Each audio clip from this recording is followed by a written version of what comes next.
In contrary to the ongoing propagation that there are pipeline vandalization and explosion going on in Rivers State, Robinson Ewor have discarded the claims.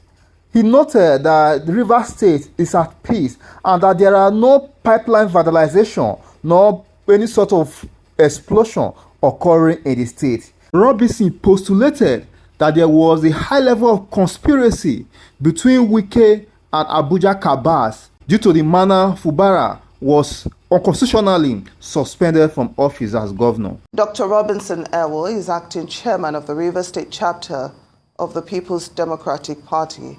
He joins us now to discuss this timeline of violent incidents and how to ensure the return of peace to the oil-rich state. Great to have you on Newsday. Thank you so much for joining us on the program. Thank you very much for having me. Let's start, with the bombing. Why is it so difficult to unravel the identity of those responsible for the bombing of the State Assembly, which led to its structural defects and eventual demolition by Governor Fubara?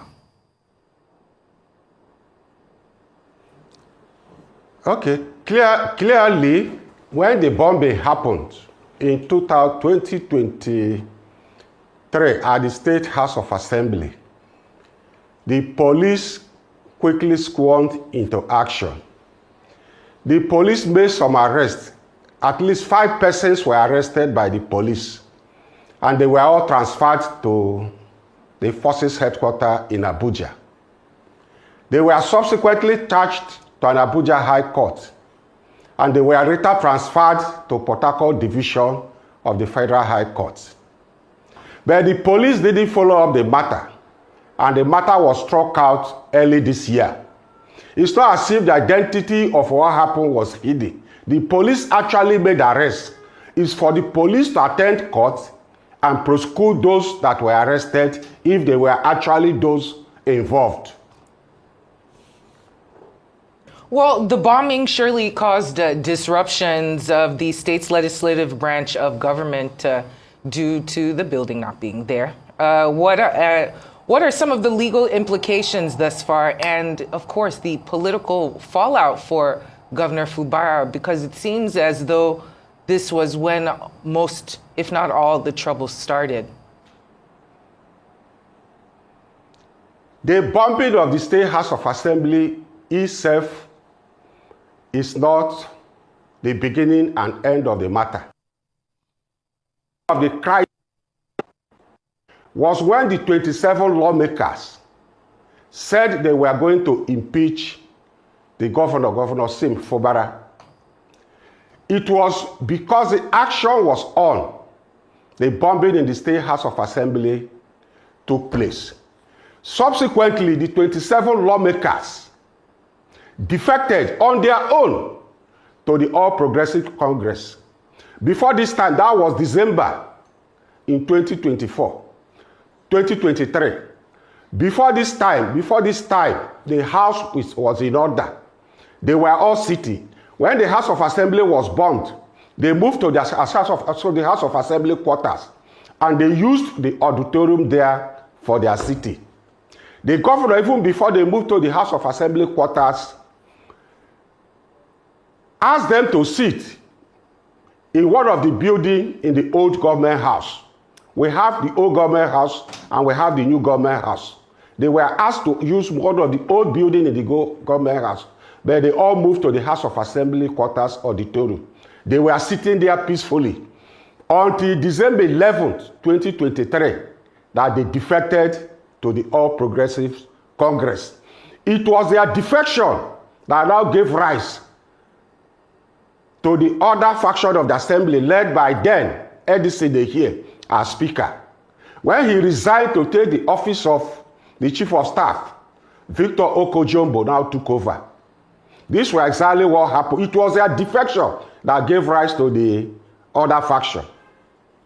No, very well said. You've talked about their defection being the basis for the crisis, but then there are other questions that have arisen. For instance, what were the motivations behind the bombing of the State Assembly? Were there any warning signs? Were there intelligence reports that could have prevented the attack? And also, what measures did Governor Fubara take before this emergency rule to rebuild the State Assembly and restore its functionality? If you follow up on Rivers State politics, in 2013-2014, there was a crisis in the State House of Assembly. I was then a member of the House. Because of that crisis, the hallowed chamber of the State House of Assembly was destroyed, 2013-2014. And for that reason, we could no longer sit in the hallowed chamber. We now moved to the old government house auditorium. We were sitting in the old house auditorium for the rest of the tenure of Rotimi Amechi, at least for 2 years. This wasn't the first time.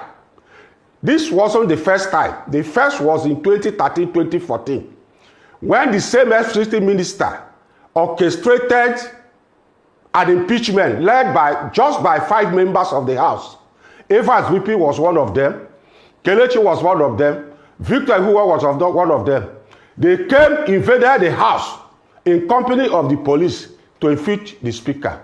There was crisis. It was because in this crisis that Chideloy nearly killed Emo Ochinda.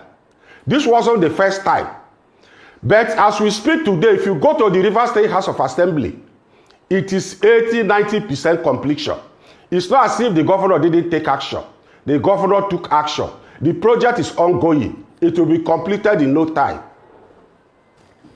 And Dr. Ewor, let's switch from one bombing to another. The recent bombings of the oil pipelines are significantly destabilizing River State politics and just causing an unnecessary uproar. From your perspective, who do you believe is responsible for these attacks? And what evidence, if any, do you have to support your claims? No. As I speak to you, there has been no bombing in River State. They claim that the bombing took place in Gokana, Trans-Calabari pipeline. There was no bombing. It was a little leakage in that pipeline, that suction of pipeline, and the company later came and fixed it. There was no bombing at all. And even as I speak to you, no bombing has taken place in the state of Rivers. Across the 23 local governments, there was no bombing anywhere. They used that incident to deceive the president into declaring a state of emergency. Go to that place, send your officers, send your delegation. There was no bombing at all. And up to date, no bombing in any part of River State. So if what you're saying then is true, shouldn't the security agencies actually step in and investigate this matter? What are your thoughts on that? We have the police in River State. We have the army, we have the navy, we have all of them. We have the JTF, Joint Task Force, all of them are here. Let them go to the venue and confirm to Nigerians that bombing took place in the venue. We live in River State. We know the things that happen in River State. And I'm telling you authoritatively that no bombing takes place in River State. Even as I'm speaking to you, no bombing has taken place in this state. Okay, that's good to clarify. But I want to now talk about this declaration of the state of emergency in Rivers State. It's been described as exacerbating an already volatile situation. What's your own reaction to this, and how necessary can we value the impact of this state of emergency on Rivers State and the people of Rivers State, who are clearly the ones who are most affected by all of these policies?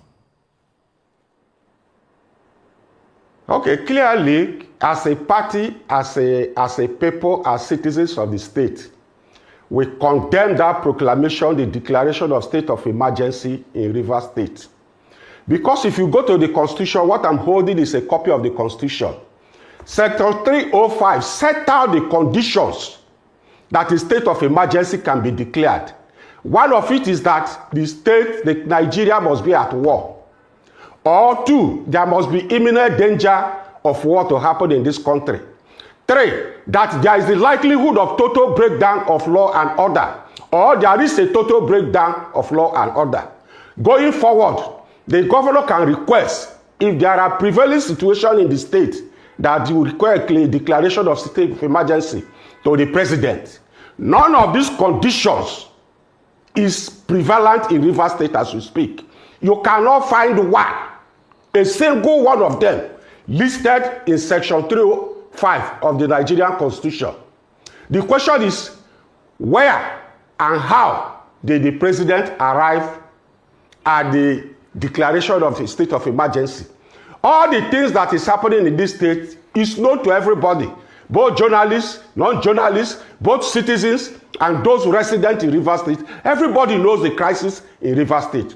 The crisis in Rivers State is that FCT Minister Nyesom Wike said he assisted Sim to be governor of the state. He assisted the State House of Assembly to be elected. He assisted the senators and he assisted the House of Representative members. For this reason, that he wants to have control of both the governance of the state, the structure of the party in the state, and the resources of the state. This is the condition in the state. The president by now should have had enough intelligence to tell him that the situation in Rivers State is pure disagreement between former governor and current governor over control of resource, not the issue of crisis. For this reason, he said he helped the assembly to be elected. He hold on to the assembly. The assembly is no longer working for the state. The assembly is working for him, FCT minister. If you look at the House of Reps, we have 13 House of Reps. It's only 5 that is talking with the governor. The rest of them are with him. The 3 senators, none of them is talking to the governor. They are talking with Nyesom Wike. So what exactly does Nyesom Wike want in this state? Control of resource, control of structure, control of the governor. The president should have enough intelligence. We don't have any crisis in this state. As we speak, a state of emergency has been declared. The sole administrator is here.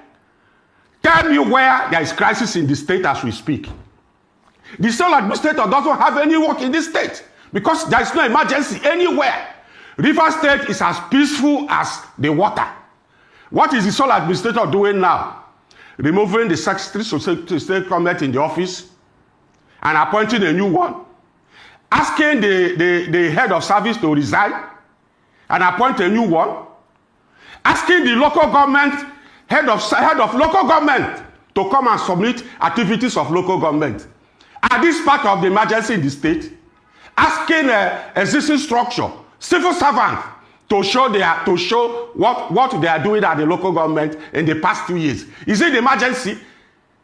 Come to Rivers State, there is no deployment of police, army, navy, air force anywhere to show you that there is emergency. I was at the state headquarters of the police 2 days ago. All the police they deployed to the state, they are sleeping, they are suffering. They can't be deployed to anywhere because there is no emergency. So for the president to declare the emergency in the first place is an anomaly. It's unacceptable to us and it's not in consonance with the Constitution of the Federal Republic. And going further, even if the Constitution gave him the power to declare emergency, the Constitution did not give him the power to suspend or sack a sitting governor or the State House of Assembly. We condemn it, we reject it in its totality because none of the conditions listed by the Constitution is existent in Rivers State. Now, the president seemed to lay a lot of blame on Governor Sim Fubara in his speech declaring the state of emergency. He believes that the governor did not comply with the terms of the peace agreement. The governor also did not comply with the ruling of the Supreme Court regarding the matter representing the budget and others. Also, the Attorney General of the Federation, that's Mr. Lateef Fagbemi, also said that Mr. Wike's name did not come up for mention because he was not the one that orchestrated the bombing of the State House of Assembly. And, you know, the governor was meant to be the chief security officer of the state. So how then do we reconcile this position? You are laying the blame at the feet of Nyesom Wike, who is in Abuja, but the president and the Attorney General of the Federation are silent on him. How do we reconcile the two positions?